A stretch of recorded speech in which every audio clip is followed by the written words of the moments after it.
Hoje, em Por Dentro da Canção, a história de um dos ícones do rock nos anos 80, a banda Def Leppard. Desde a sua formação na década de 70, a banda tem conquistado fãs ao redor do mundo com suas canções emblemáticas que atravessam gerações. Mas a jornada da banda até o sucesso não foi nada fácil. Eles enfrentaram alguns obstáculos e desafios ao longo do caminho, alguns até inimagináveis. Mas sua paixão pela música foi o que manteve a banda determinada e unida. Por isso, nesse vídeo, vamos explorar essa jornada épica, desde os primeiros dias da banda até o lançamento do quarto álbum, Hysteria, de 1987.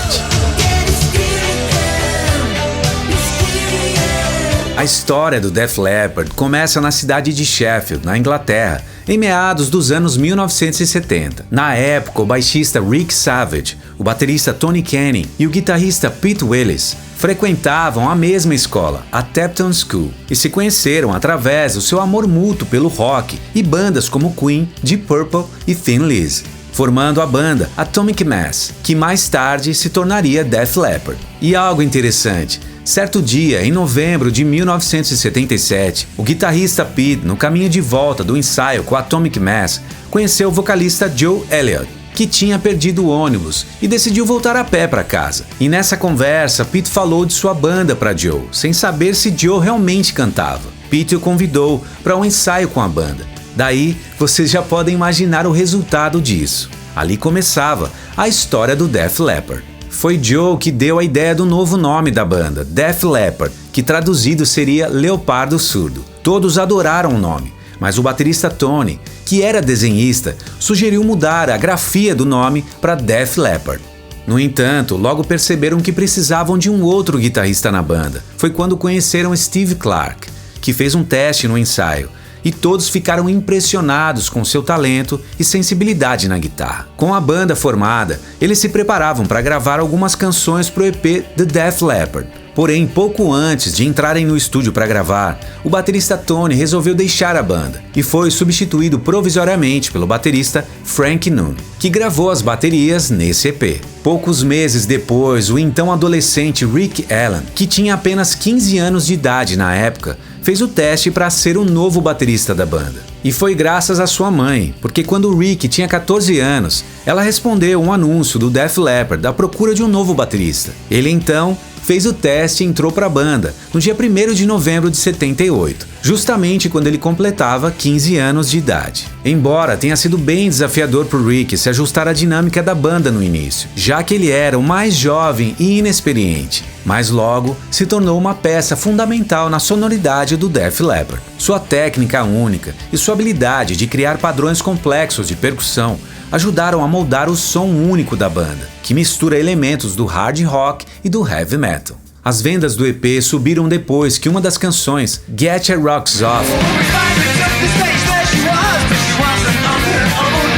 foi exaustivamente tocada pelo renomado DJ da BBC Radio 1, John Peel, considerado na época um grande apoiador do punk rock da New Wave, e contribuiu para o sucesso de muitas bandas. A crescente popularidade da banda chamou a atenção das gravadoras. Foi quando, em 1979, assinaram um contrato para a gravação do primeiro álbum, On Through the Night, lançado em março de 1980. Contou com a produção musical de Tom Mellon, que já havia trabalhado com bandas como Black Sabbath e Judas Priest. Tom trouxe uma abordagem mais agressiva e energética na produção, capturando a energia e paixão da banda. Foram longas horas para conseguir capturar a essência das canções, algumas delas gravadas ao vivo, ajudando a criar a sensação de autenticidade. Mas a banda ainda estava descobrindo seu som e seu estilo. Experimentaram várias influências. Isso pode ser ouvido em todo o álbum. Com a influência das bandas como Judas Priest, Queen e Alice Cooper, On Through the Night teve uma estreia de sucesso, ajudando a lançar a carreira do Def Leppard. E esse primeiro álbum chamou a atenção do produtor do AC/DC, Mutt Lange,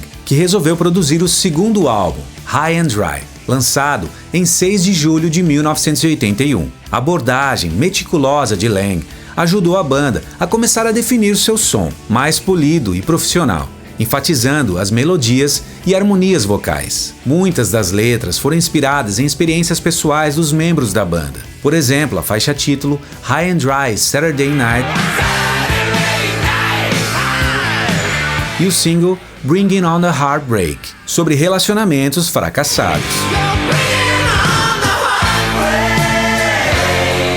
O videoclipe de Bringing on the Heartbreak foi um dos primeiros vídeos de heavy metal apresentados na MTV. Eles experimentaram novos sons e estilos, como a inclusão de sintetizadores em algumas faixas. O resultado foi um álbum que capturou perfeitamente a energia e paixão do Def Leppard, ao mesmo tempo que apresentava um som mais refinado e sofisticado. Ainda em 1982, a banda gravou seu terceiro álbum, Pyromania. Mas durante as gravações, o guitarrista Pete Williams foi demitido devido a problemas sérios com o alcoolismo, que estavam afetando a sua habilidade de tocar. Após a sua saída, a banda rapidamente recrutou o guitarrista Phil Collen, que já havia tocado na banda de glam metal Girl, e trouxe um estilo de guitarra mais técnico e melódico para a banda. Esse álbum também foi produzido por Mutt Lange, que é conhecido por seu perfeccionismo e levou a banda a gravar cada faixa inúmeras vezes, até que estivesse completamente satisfeito com o resultado.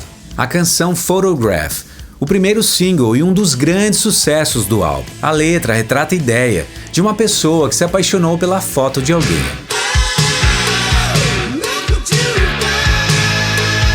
Durante a gravação, o produtor Mutt foi bem meticuloso em relação aos vocais. Ele fez com que Joe gravasse a sua voz várias vezes, em diferentes tons e intensidades, para obter o melhor desempenho possível, e também adicionou várias camadas de backing vocals para criar um som característico. O processo de gravação desse álbum durou muitos meses. Joe sofreu problemas vocais e questões técnicas também prejudicaram o processo final. Devido ao perfeccionismo do produtor Mutt, o uso excessivo de overdubs causou um desgaste nas fitas, o que resultou na perda dos agudos na mixagem final. Mas mesmo com todos os problemas, o resultado final foi o melhor álbum da banda até aquele momento. Ele definiu uma nova era para as bandas de hard rock e serviu de inspiração para muitos artistas, incluindo Bon Jovi e Red.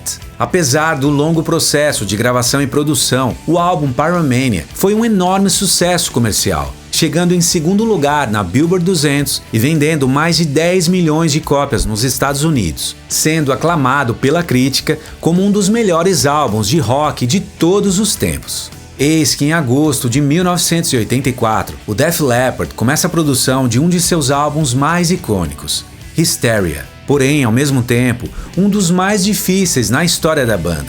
Foi marcado por muitos acontecimentos trágicos e alguns irreversíveis. O produtor Mutt Lange de início não aceitou produzir o álbum, pois ele havia acabado de produzir o quarto álbum do Foreigner e também o quinto álbum do The Cars, Heartbeat City, e alegava precisar de umas férias. Isso deixou a banda bem decepcionada, já que Mutt sempre produziu os álbuns da banda. Quem assumiu a produção foi Gene Steinman, que já havia trabalhado com a cantora galesa Bonnie Tyler. Porém, com o Def Leppard, infelizmente a produção não estava fluindo, chegando ao ponto da banda ter que demiti-lo. E na tarde de 31 de dezembro de 1984, um trágico acidente interrompeu as gravações. O baterista Rick Allen tentou fazer uma ultrapassagem perigosa na estrada e perdeu o controle do veículo, batendo brutalmente e sendo ejetado do veículo. E nesse acidente, Rick infelizmente perdeu o braço esquerdo. Inicialmente, a banda ficou muito preocupada com o futuro de Rick, porém o amor pela música os manteve fortes e unidos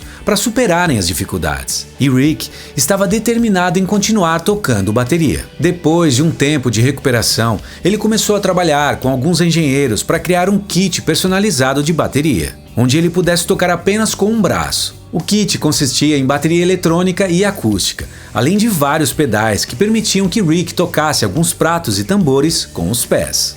A gravação havia sido interrompida por alguns meses enquanto Rick se recuperava, mas a banda continuou a escrever e compor novas músicas enquanto esperava o seu retorno. E nesse tempo, quem assumiu a produção musical foi o engenheiro de som Nigel Green. Foi quando Mutt Lange resolveu voltar e assumir novamente a produção. E Rick finalmente voltou ao estúdio e começou a trabalhar com o produtor Mutt em sua técnica de bateria. Lange queria que as partes de bateria do álbum fossem perfeitas, então ele trabalhou incansavelmente com Rick para aprimorar as suas habilidades. E algo interessante, enquanto a banda trabalhava na composição da canção Animal, o baterista Rick lutava para encontrar a batida perfeita para ela, testando várias ideias. E uma dessas ideias acabaram se tornando a base para Pour Some Sugar on Me, uma das canções mais icônicas desse álbum e da banda.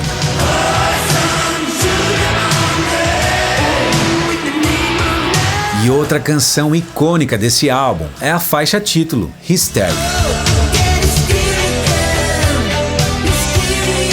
O processo de gravação da canção foi muito complexo e levou bastante tempo para ser finalizado. A banda utilizou várias técnicas de gravação inovadoras para produzir um som distinto, com muitas camadas de vozes e sobreposições de guitarras. O título da canção foi criado por Rick Allen e a letra, de certa forma, retrata a ideia de estar fora de controle, não apenas emocionalmente, mas também fisicamente, evocando a sensação de estar preso em um estado de histeria, como uma queimadura que não pode ser curada, uma febre que não pode ser controlada. Uma letra bastante metafórica e poética. Ao mesmo tempo, a canção também expressa uma certa vulnerabilidade e insegurança muito fortes. Hysteria acabou se tornando um dos seus maiores hits. Foi o primeiro hit top 10 da banda na Billboard Hot 100. A canção também é considerada uma das mais emblemáticas do Def Leppard e é frequentemente tocada em seus shows ao vivo até hoje.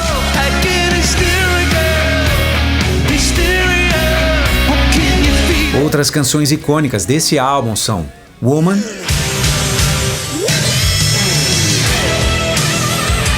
Rocket, Animal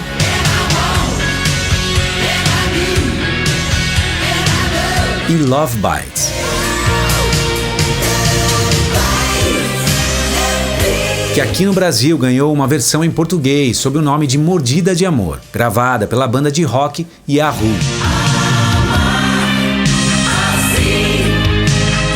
A versão da canção feita pelo Yahoo foi a mais tocada nas rádios do Brasil em 1988, principalmente por ter feito parte da novela Bebê a Bordo. O álbum Hysteria apresentou uma grande evolução no som da banda, com elementos mais eletrônicos e sintetizadores. E após 4 longos anos de produção e todas as dificuldades, ele foi lançado em 3 de agosto de 1987 e foi um grande sucesso. Esse álbum vendeu mais de 20 milhões de cópias em todo o mundo, tornando-se um dos álbuns de rock mais vendidos de todos os tempos. O retorno de Rick Allen à música e sua incrível técnica de bateria são testemunho de sua determinação e talento. Ele continua a inspirar músicos em todo o mundo e é um exemplo de garra e perseverança diante das adversidades. Infelizmente, o incrível guitarrista Steve Clark nos deixou em 8 de janeiro de 1991, aos 30 anos.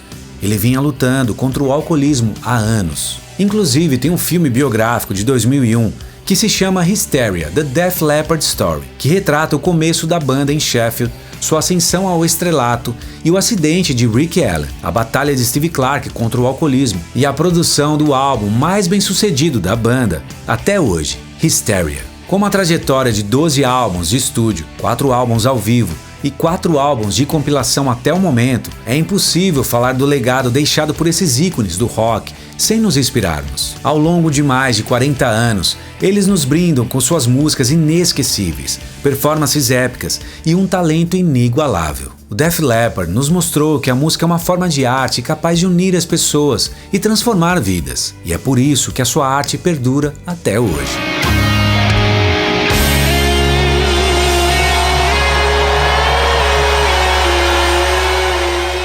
Te agradeço por me acompanhar nessa jornada sobre essa banda incrível. Se gostou, deixa o teu like, comente e compartilhe. E aqui do lado tem um vídeo sobre o Queen, uma das grandes influências do Def Leppard. Deixo aqui meu abraço, fique bem e nos vemos no próximo episódio de Por Dentro da Canção. Até lá!